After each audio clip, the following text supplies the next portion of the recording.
Kolluru వెలుమలలో best flat కోసం చూస్తున్నారా? రాధే స్కైనే ఎంచుకోండి. తండేల్ మూవీ రిలీజ్ అయింది, మనందరికీ తెలిసిన విషయమే. అందులో ఒక ఒరిజినల్ క్యారెక్టర్ని తీసుకొని ఆ మూవీని రూపొందించారు. అతనే ఫిషర్మెన్ కమ్యూనిటీకి సంబంధించినటువంటి రామారావు. ప్రస్తుతం మనతో పాటు లైవ్ కాల్లో ఉన్నారు.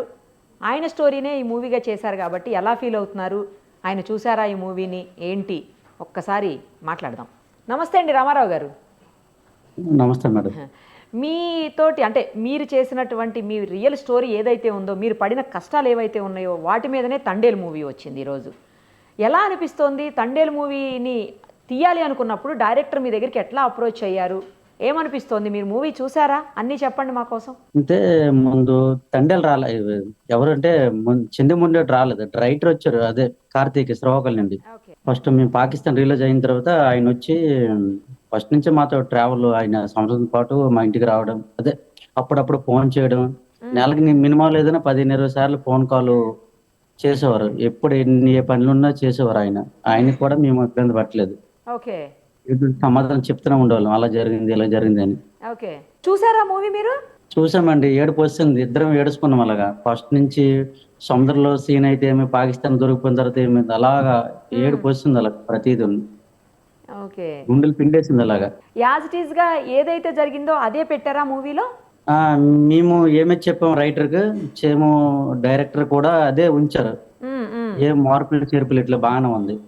ఏం జరిగిందండి అసలు? అంటే మీకేం జరిగింది ఎగ్జాక్ట్గా అది చెప్పండి ఒక్కసారి మా కోసం. పాకిస్తాన్ బార్డర్కి వెళ్ళామంటే ఇక్కడ మాకు సముద్రం ఉన్న ఏటకి వెళ్ళడానికి అవ్వట్లేదండి. ఇక్కడ జట్టీలు లేవు కదా, జట్టీలు అంటే ఇప్పుడు గుజరాత్ లో విశాఖపట్నం ఉంది, ఇక్కడ సముద్రం ఉంది కనుక జట్టీ లేదు. జట్టీ లేకపోవడం వల్ల ఏంటంటే సముద్రంలో ఏటకెళ్తుంది పెద్ద పెద్ద అలలు, కెరటాలు ఇరిగేసి తెప్పలు అంటారు కదా, బోట్లు చిన్న చిన్న మోటార్ బోట్లు, అవి బోల్తా పడి దాని కింద మనుషులు ప్రాణాలు కోల్పోతుంటారండి.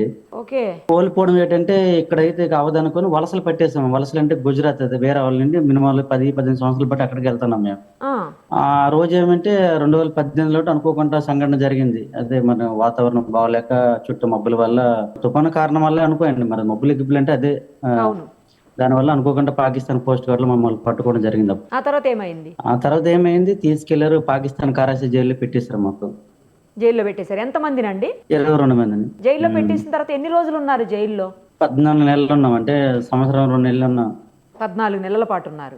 ఎంతటి కష్టాన్ని అక్కడ అనుభవించారు ఒక్కసారి చెప్పండి. ఎందుకంటే పాకిస్తాన్ జైళ్ళు ఎలా ఉంటాయి, మనమైతే మనకు తెలిసి ఇక్కడ ఎలా ఉంటాయి అనేది. లాస్ట్ కి ఎలా బయటపడగలిగారు అది కూడా చెప్పండి. ఆల్రెడీ సినిమాలో చూసారు కదా, చూడండి ఒకసారి. చెప్పడం ఎందుకు, రియల్ గా సినిమా వచ్చింది. మీరు చెప్పండి, మీరు చెప్పండి. లేదండి, ఎందుకంటే మీరే రియల్ హీరో ఇక్కడ. నిజానికి తండేల్ రియల్ హీరో మీరే కదా, మీరే చెప్పాలి. అసలు అక్కడ ఏం జరిగిందో చెప్పాలి. ఏడుపు చాలా కష్టపడ్డామండి. కష్టపడిన ఫ్యామిలీ మెయిన్, పాకిస్తాన్ దొరికిపోవడం, వీళ్ళు ఫ్యామిలీ మొత్తం ఒక రోడ్ మా పడిపోయింది. మా 22 మంది ఫ్యామిలీ, అంటే 22 మందికి మెయిన్ తండ్రి డ్రైవర్ లీడర్ లాగా నేను ఉన్నాను, కానీ 22 మంది ఫ్యామిలీ రోడ్డు మీద పడిపోయారు. ఎందుకంటే ఒక ఇంటికి తెచ్చిన పెద్ద దిక్కు ఎక్కడో పాకిస్తాన్ లో 14 నెలలు ఉంటే, మరి వీళ్ళకి ఎవరో ఇక్కడ ఎలాగా ఇస్తారు, అంటే తినడానికి ఉండడానికి ఖర్చులకి డబ్బులు కంటే చాలా ఇబ్బందిగా ఉంటుంది. అసలే మేము మత్స్యకారుకులు మధ్యతరగతి కుటుంబాలం, మాకు రెక్కాడదు డొక్కాడదు, అంతా తెలిసి అందరికి ఉన్నాం. అలాంటి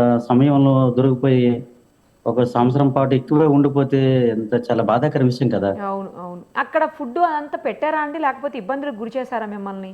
ఇబ్బందులు ఉంటాయి, కానీ ఉన్నాయి మనసులో పెట్టుకునే వాళ్ళం. మరి ఏమైనా ఏం రాంగ్ రూట్ లో నోరు జరినా మనకి ఈ పడాపడ ఊగిచ్చేస్తారు కనుక మన జాగ్రత్తలు మనం ఉండాలి. ఎందుకంటే మన దేశం కాదు, మన ఊరు కాదు, మన ఇల్లు కాదు. జైల్లో నుంచి బయటపడతామని తిరిగి మళ్ళీ ఇండియాకి వస్తాము, మన ప్రాంతంలో కుటుంబంతో ఉంటాం హ్యాపీగానే అనుకున్నారా ఆ టైంలో అసలు? అంటే మరి అనుకున్నాం, ఎందుకంటే మనం టెర్రరిస్టులు కాదు, ఒక సముద్రంలో చేపలు పెట్టే వాళ్ళం. కాస్త ఒక 4 పూట లేట్ అయినా కాస్త ఇప్పుడు బ్రతికి బయటపడితే, బ్రతుకుంటే జైల్లో ఎప్పటికైనా వెనక ముందు రిలీజ్ వస్తుంది. కానీ ఎక్కువ బాధ భయం ఎక్కువ తినేసేది మనసులో. కానీ బ్రతుకుంటే ఎప్పటికైనా రిలీజ్ అవుతాం, అది తప్పదు. ఎందుకంటే మనం టెర్రరిస్టులు కాదు, సముద్రంలో చేపలు పట్టిన వాళ్ళం, అమాయకులు మేమందరం.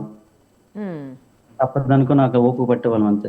మీరు పోలీసులు మిమ్మల్ని పట్టుకున్న వెంటనే మీరు చెప్పలేదా, మాకు అసలు తెలియకుండా జరిగింది ఇది, మేము కేవలం ఫిషర్మెన్ చేపలు పట్టుకోవడానికి వచ్చిన వాళ్ళం, ఇలా వాతావరణం అనుకూలించకపోవటం వల్ల మాకు ఇబ్బంది ఇక్కడ దాకా వచ్చాము అని చెప్పేసి మీరు కమ్యూనికేట్ చేయలేదా? వాళ్ళతోటి మాట్లాడలేదా? చెప్పలేకపోయినారా? మాట్లాడడానికి అవకాశం ఎవరండి వాళ్ళు? ఎవరు? వచ్చి పట్టేసిన ధూమ్ధాం చేసుకొని తీసుకెళ్ళిపోతారు అంతే. అంతే. చెప్పినా వదలరు. ఎందుకంటే మన మనసులో వాళ్ళకి ఎంతమంది ఉంటే అంత మంచిది వాళ్ళకి, వాళ్ళ జైళ్ళలో. అవునా? ఎందుకలా? అంతే. ఏమో మరి వాళ్ళ డిమాండ్‌లు వాళ్ళ మనసులకు వెళ్తే, మీ మనసులకు వెళ్తాము ఇటు దట్టు అటు తారుమార్లు అవుతుంటారు కదా! ఆ! వాళ్ళ మనసులో మన దొరుకుతారు. మనం అనుకోకుండా బోర్డర్ క్రాస్ అయితే వాతావరణం బాగోలేకపోయి ఏవో జీపీఎస్ లాంటి పని చేయకపోయి దొరికిపోవడం. హ్మ్. దొరకకపోయినా ఒక్కొక్కసారి మన ఇండియా పోస్ట్ గార్డ్ లేనప్పుడు మన మన బోర్డర్‌లోకి సముద్రంలోకి వాళ్ళొచ్చేసి మన మనుషులు తీసుకెళ్ళిపోవడం. హ్మ్. ఒక్కొక్కసారి మనకు పండగలు గంట ఉంటంతే హ్మ్. పోస్ట్ గార్డ్‌లు గంట ఊరు గంట వెళ్తుంటారు ఒక్కొక్కసారి. హ్మ్. ఒక్కోసారి హెలికాప్టర్ మీద వస్తుంటారు. అనుకోకుండా సిట్యుయేషన్‌లో లోపలికొచ్చేస్తారు వాళ్ళు. ఓకే. మీరు ఆ సంఘటన కంటే ముందు గాని, తర్వాత గాని ఎప్పుడైనా మీరు ఇప్పటికి చేస్తున్నారండి? అదే వృత్తిలో ఉన్నారా? ఉన్నామండి. నేనైతే ఎళ్ళలేదు ప్రస్తుతానికి. అందాక వచ్చి 6 సంవత్సరాలు అవుతుంది ఊర్లో ఉన్నాను. కానీ అందరూ ఎళ్లారు చాలా మంది. హ్మ్. కానీ ఎళ్ళాలి తప్పదు బతుకుతెరువు కోసం. ఇక్కడ అదే జట్టీలు లేనప్పుడు అంటున్నాను. తప్పదు కదా యెస్. మేడం. యెస్. మీకు అదే బ్రతుకు తెరువు గదండీ! అదే కదా! ఇక్కడికెళ్తే జెట్టి లేదు చెప్తాను పెద్ద అలలొచ్చి ఇరుగుతాను. అదే జెట్టి ఉంటే బావున్ను. హ్మ్. ఆ జెట్టి కోసం అందరికీ రిక్వెస్ట్ చేస్తున్నాం గానీ ఇంతవరకి పట్టించుకున్న దాతడులు ఎవరు లేరు. ఓకే. ఆ విషయాలు జట్టీలుంటే ఇబ్బంది లేకుండా ఉంటుందా మీకు? జెట్టి లేకుంటే ఇబ్బంది లేకుండా ఉంటది చాలా. ఎందుకంటే జు జెట్టి ఉంటే మేమెళ్ళకపోతుం ఇక్కడే ఉన్నాం కదా! జెట్టి లేకే ఇప్పుడు అలా జరిగింది మాకు దొరికిపోవడం చేయడం. ఇప్పుడు ఈ సంఘటన కంటే ముందు గాని, తర్వాత గాని ఎప్పుడన్నా ఆ ప్లేస్ వరకు వెళ్ళాల్సిన పరిస్థితులొచ్చాయా? ఎళ్ళలేదండి ఇంతవరకు. ఎప్పుడు ముందు గాని, తర్వాత గాని? ముందుగానే ఎప్పుడెళ్ళలేదు. అదే అనుకోకుండా ఎలాంటి ప్రాబ్లమ్ ఏదో పని చేయనప్పుడు గాని, వాతావరణం తుఫాను అనుకోకుండా తుఫాను వాతావరణం బాలేనప్పుడు గాని, జీపీఎస్ పని చేయనప్పుడు అనుకోకుండా ఇలాంటివి జరుగుతుంటాయి. ఎవరెవరు కలిసి చూసారు ఈరోజు మూవీని? మొత్తం మా పాకిస్తాన్ బాధితులు ఎంతమంది అంతమంది చూసాం. అంతమంది ఎళ్లారా? ఆ! అందరూ ఏమంటున్నారు? అందరూ ఏమంటున్నారు? అందరూ ఏడుచుకున్నారు మరి. ఏమంటే చాలా బావుందంటాండ్రు. అంటే మా స్టోరీ మేము ఏదో బాగోలేకుండా బావుందని చెప్పండి. చాలా బావుందండి. చాలా ఎందుకంటే హ్మ్. అలాగా మేము ఏం చేసామో, ఏం జరిగింది, ఏం రాసారో డైరెక్టర్ మొత్తం హ్మ్. చిందిముండేటి చాలా అద్భుతంగా తీశారండి. చాలా బాగా తీశారు. మీరు మూవీ జరిగేటప్పుడు కూడా వెళ్లారా చూడ్డానికి మధ్యలో ఎప్పుడన్నా? మధ్యలో కవర్ పెట్టారు వాళ్ళు. ఎళ్ళాను. షూటింగ్ అప్పుడు? భీముని ఒక్కసారి ఎళ్ళాను. ఏమన్నా డౌట్‌లొచ్చినియి వాళ్ళు అడగటం అట్లా మీరు చెప్పటం ఏమన్నా జరిగిందా? రైటర్ ఉన్నారు కదా! అడిగేవారు. ఫోను చేసేవారు అప్పటికప్పుడు. చెప్పాను ఏ టైమైనా వాళ్ళకి ఉంటే డౌటొస్తే ఫోను చేసేవారు అంతే. ఓకే. చివరికి పాకిస్తాన్ జైలు నుంచి మీరు ఎలా బయటపడ్డారనేది క్లియర్‌గా చూపించారా మూవీలో? మేడం గారు ఇప్పుడు మనం చెప్పడం వేస్ట్. దాంట్లో క్లియర్‌గా చూపించారంతే. అంతేనా? దాంట్లో మూవీలో యాజ్ ఇట్ క్లియర్‌గా. ఈస్‌గా జరిగింది జరిగినట్లు. అసలు ఏడుపొస్తుంది. అసలు తండేలు టీమ్ మొత్తానికి హ్యాట్స్ ఆఫ్ అండి. నిజంగా చాలా బాగా తీశారండి. ఓకే. మరి నాగ చైతన్యగా నటించడం గాని, సాయి పల్లవి గాని, హ్మ్. అసలు నాగ చైతన్య గ్రేట్ అండి. మాకు ఫ్రీ రిలీజ్ ఫంక్షన్‌లో ఆ! మా డీప్ మత్స్యకారుకులు వేదికపై రావాలని రియల్ తండ్రిని పిలవడం, చేయడం మా స్టోరీని మమ్మల్ని బాగా గుర్తించారండి ఆయన. అవును. అవును. ఆయనకి మేము కృతజ్ఞతలండి చాలా. చివరికి పాకిస్తాన్ జైలు నుంచి ఎట్లా బయటపడ్డారు మీరు రియల్ స్టోరీలో? మరి అదే సినిమాలో ఒకటి ఉంది కదా! ఇప్పుడు మా వైఫ్ ఉన్నారు. తర్వాత ఉన్నారు జనం వీళ్ళు తీసుకొని హ్మ్. పాకిస్తాన్ మళ్ళీ ఎళ్ళడం. హ్మ్. సినిమాలో రియల్‌గా ఉంది. ఢిల్లీ ఎళ్ళడం, చేయడం అన్నీ ఉన్నాయి దాంట్లో. చూస్తే మీకే తెలుస్తది. సేమ్ అలాగేనా? సేమ్ ఇప్పుడు అలాగే మూవీలో ఇంకేం లాగే లేదు. సేమ్. సేమ్ మీరు ఎలా పడ్డారో బాధ అది వాళ్ళకి కూడా సినిమాలో సేమ్ అలాగుంది. అసలప్పుడు అనుకున్నారా మీరు? ఇలాగా ఒక మూవీ వస్తది, చేస్తారు అని ఏ రోజన్నా అనుకున్నారా మీరు? ఈ సంఘటన జరిగిన తర్వాత గానీ, లేకపోతే ఆ డైరెక్టర్ లేతే అదే రైటర్ మిమ్మల్ని కన్సల్ట్ చేసే వరకు ఎప్పుడన్నా అనుకున్నారా అసలట్లా?